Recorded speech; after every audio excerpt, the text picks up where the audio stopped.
Book 1. The Three Women. Chapter 11. The Dishonesty of an Honest Woman. The Reddlemen had left Eustatia's presence with desponding views on Thomason's future happiness. But he was awakened to the fact that one other channel remained untried by seeing, as he followed the way to his van, the form of Mrs. Yeobright slowly walking towards the quiet woman. He went across to her, and could almost perceive in her anxious face that this journey of hers to Wildeve was undertaken with the same object as his own to Eustatia.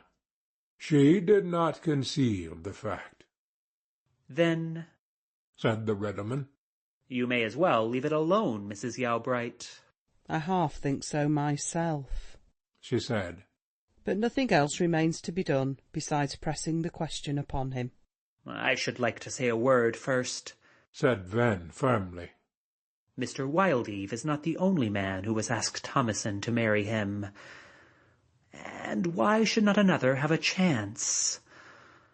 Mrs. Yeobright, I should be glad to marry your niece, and would have done it any time these last 2 years. There. Now it is out, and I have never told anybody before but herself." Mrs. Yeobright was not demonstrative, but her eyes involuntarily glanced towards his singular though shapely figure. "Looks are not everything," said the Reddleman, noticing the glance. "There's many a calling that don't bring in so much as mine, if it comes to money. And perhaps I am not so much worse off than Wildeve. There is nobody so poor as these professional fellows who have failed. And if you shouldn't like my redness, well, I am not red by birth, you know. I only took to this business for a freak, and I might turn my hand to something else in good time." "I am much obliged to you for the interest in my niece, but I fear there would be objections. More than that, she is devoted to this man." "True, or I shouldn't have done what I have this morning." "Otherwise there would be no pain in the case, and you would not see me going to his house now. What was Thomason's answer when you told her of your feelings?" "She wrote that you would object to me, and other things." "She was in a measure right. You must not take this unkindly. I merely state it as a truth. You have been good to her, and we do not forget it. But as she was unwilling on her own account to be your wife, that settles the point without my wishes being concerned." "Yes, but there is a difference between then and now, ma'am. She is distressed now, and I have thought that if you were to talk to her about me, and think favourably of me yourself, there might be a chance of winning her round, and getting her quite independent of this Wildeve's backward and forward play, and his not knowing whether he'll have her or no." Mrs. Yeobright shook her head.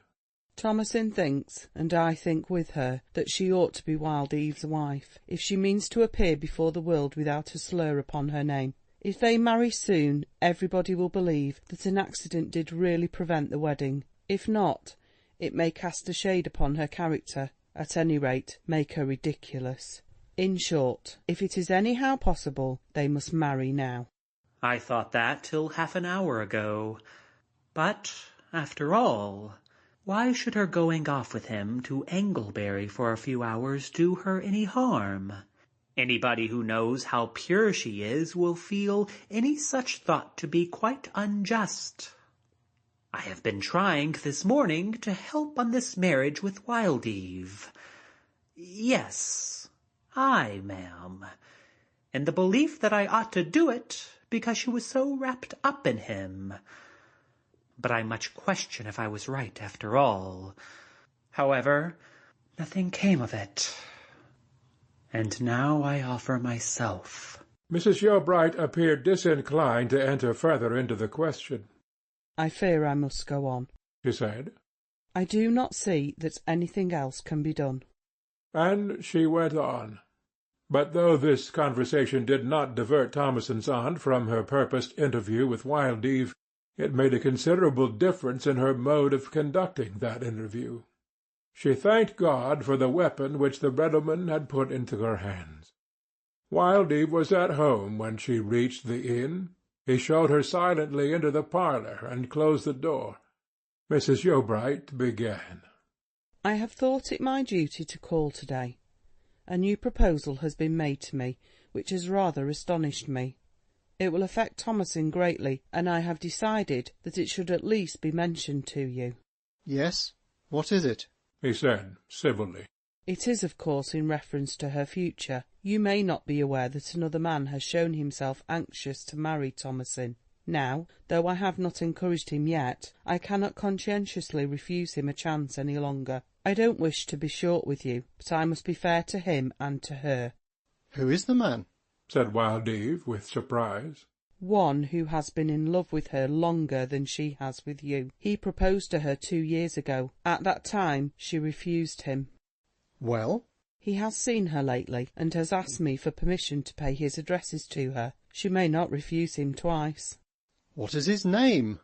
Mrs. Yeobright declined to say.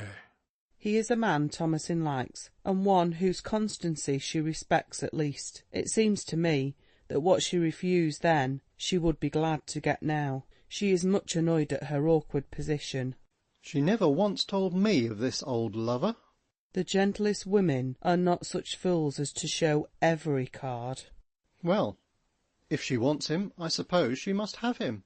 "It is easy enough to say that, but you don't see the difficulty. He wants her much more than she wants him, and before I can encourage anything of the sort, I must have a clear understanding from you that you will not interfere to injure an arrangement which I promote in the belief that it is for the best. Suppose, when they are engaged and everything is smoothly arranged for their marriage, that you should step between them and renew your suit. You might not win her back, but you might cause much unhappiness."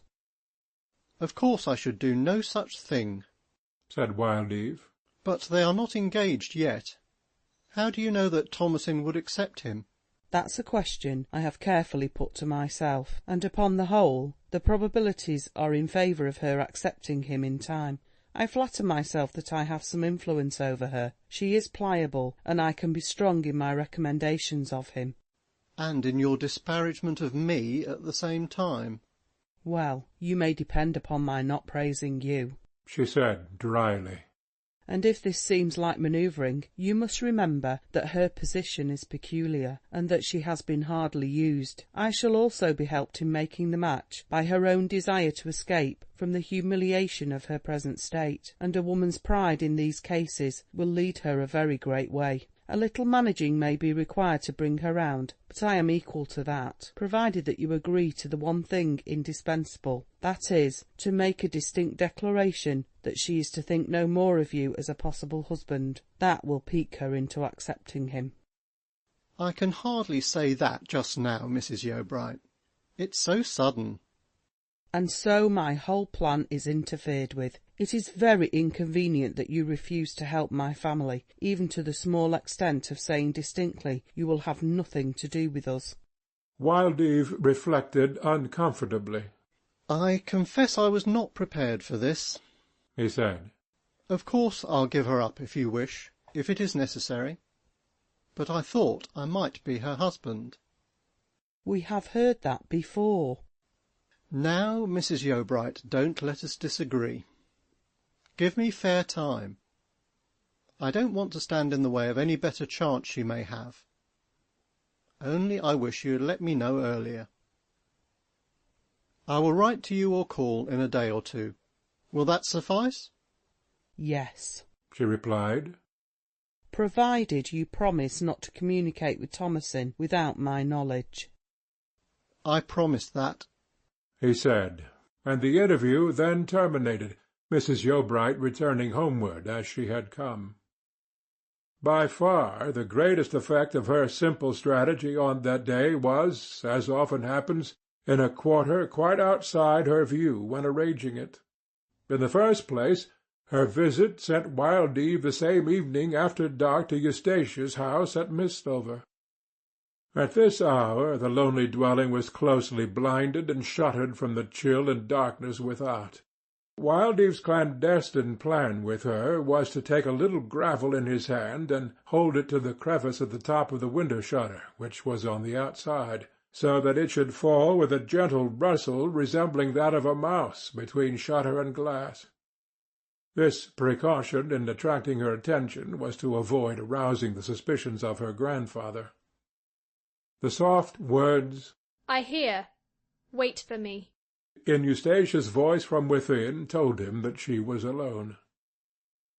He waited in his customary manner by walking round the enclosure and idling by the pool, for Wildeve was never asked into the house by his proud though condescending mistress. She showed no sign of coming out in a hurry. The time wore on, and he began to grow impatient. In the course of 20 minutes she appeared from round the corner and advanced as if merely taking an airing. "You would not have kept me so long had you known what I come about," he said with bitterness. "Still, you are worth waiting for." "What has happened?" said Eustacia. "I did not know you were in trouble. I too am gloomy enough." "I am not in trouble," said he. "It is merely that affairs have come to a head, and I must take a clear course." "What course is that?" he asked with attentive interest. "And can you forget so soon what I proposed to you the other night? Why, take you from this place, and carry you away with me abroad." "I have not forgotten. But why have you come so unexpectedly to repeat the question, when you only promised to come next Saturday? I thought I was to have plenty of time to consider." "Yes, but the situation is different now." "Explain to me." "I don't want to explain, for I may pain you." "But I must know the reason of this hurry." "It is simply my ardour, dear Eustacia. Everything is smooth now." "Then why are you so ruffled?" "I am not aware of it. All is as it should be. Mrs. Yeobright, but she is nothing to us." "Ah, I knew she had something to do with it. Come, I don't like reserve." "No, she has nothing. She only says she wishes me to give up Thomasin because another man is anxious to marry her. The woman, now she no longer needs me, actually shows off." Wildeve's vexation had escaped him in spite of himself. Eustacia was silent a long while. "You are in the awkward position of an official who is no longer wanted," she said in a changed tone. "It seems so, but I have not yet seen Thomasin." "And that irritates you. Don't deny it, Damon. You are actually nettled by this slight from an unexpected quarter." "Well?" "And you come to get me because you cannot get her. This is certainly a new position altogether. I am to be a stop-gap." "Please remember that I proposed the same thing the other day." Eustacia again remained in a sort of stupefied silence. What curious feeling was this coming over her? Was it really possible that her interest in Wildeve had been so entirely the result of antagonism that the glory and the dream departed from the man with the first sound that he was no longer coveted by her rival? She was then secure of him at last. Thomasin no longer required him. What a humiliating victory! He loved her best, she thought, and yet, dared she to murmur such treacherous criticism ever so softly, what was the man worth whom a woman inferior to herself did not value? The sentiment which lurks more or less in all animate nature, that of not desiring the undesired of others, was lively as a passion in the super-subtle Epicurean heart of Eustacia. Her social superiority over him, which hitherto had scarcely ever impressed her, became unpleasantly insistent, and for the first time she felt that she had stooped in loving him. "Well, darling, do you agree?" said Wildeve. "If it could be London, or even Budmouth, instead of America," she murmured languidly. "Well, I will think. It is too great a thing for me to decide off-hand. I wish I hated the Heath less. or loved you more. You can be painfully frank. You loved me a month ago warmly enough to go anywhere with me. And you loved Thomasin. Yes, perhaps that was where the reason lay. He returned, with almost a sneer. I don't hate her now. Exactly. The only thing is that you can no longer get her. Come, no taunts, Eustacia, or we shall quarrel. If you don't agree to go with me, and agree shortly, I shall go by myself. Or try Thomasin again. Damon, how strange it seems that you could have married her, or me, indifferently, and only have come to me because I am cheapest. Yes, it is true. There was a time when I should have exclaimed against a man of that sort, and been quite wild, but it is all past now. Will you go, dearest? Come secretly with me to Bristol, marry me, and turn our backs upon this dog-hole of England for ever. Say yes. I want to get away from here at almost any cost, she said, with weariness. But I don't like to go with you. Give me more time to decide. I have already, said Wild Eve. Well, I give you 1 more week. A little longer, so that I may tell you decisively. I have to consider so many things. Fancy Thomasin being anxious to get rid of you. I cannot forget it. Never mind that. Say Monday week. I will be here precisely at this time. Let it be at Rainbarrow, said she. This is too near home. My grandfather may be walking out. Thank you, dear. On Monday week at this time I will be at the Barrow. Till then, good-bye. Good-bye. No, you must not touch me now. Shaking hands is enough, till I have made up my mind. Eustacia watched his shadowy form till it had disappeared. She placed her hand to her forehead and breathed heavily, and then her rich, romantic lips parted under that homely impulse, a yawn. She was immediately angry at having betrayed even to herself the possible evanescence of her passion for him. She could not admit at once that she might have overestimated Wild Eve, for to perceive his mediocrity now was to admit her own great folly heretofore, and the discovery that she was the owner of a disposition so purely that of the dog in the manger had something in it which at first made her ashamed. The fruit of Mrs. Yeobright's diplomacy was indeed remarkable, though not as yet of the kind she had anticipated. It had appreciably influenced Wild Eve, but it was influencing Eustacia far more. Her lover was no longer to her an exciting man whom many women strove for, and herself could only retain by striving with them. He was a superfluity.